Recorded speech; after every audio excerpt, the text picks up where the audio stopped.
បាទសួស្តីគ្នាយើងនេះជារបៀបដំឡើង file IPA mode crack នៅលើទូរស័ព្ទដៃ iPhone iPad ឬក៏ iOS របស់គ្នាយើងបាទហើយថ្ងៃនេះខ្ញុំមកបង្ហាញការតម្លើងជាមួយនឹងពូសែងអញ្ចឹងខ្ញុំធ្វើការលុបKappa King របស់ខ្ញុំចោលសិនរួចខ្ញុំចូលទៅ Telegram ខ្ញុំជ្រើសរើស file IPA ដែលខ្ញុំត្រូវយកមកសាញបាទហើយចុចសញ្ញាពុញខាងក្រោមចុចចូលក្នុងពូសែងបន្ទាប់ពី import រួចapp ពូសែងរបស់យើងនឹងធ្វើការសាញ IPA ឲ្យយើង automatic តែម្ដងបាទហើយសម្រាប់គ្នាយើងដែលអត់ទាន់មានជាប្រភេទ app ពូសាញឬក៏ e-sign អាចទំនាក់ទំនងមកទិញពីខ្ញុំបានណាតម្លៃសមរម្យហើយមានភាពងាយស្រួលមែនទែនក្នុងការប្រើប្រាស់បាទអញ្ចឹងឥឡូវឃើញថា ready ហើយ alert មក install យើងចុច install មកចាំឲ្យ Pelong បញ្ចប់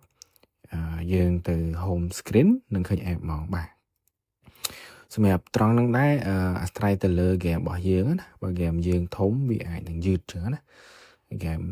យើងតូចវាលឿនដូចថា Kappa King វាធំដែរចឹងរៀងយឺតបា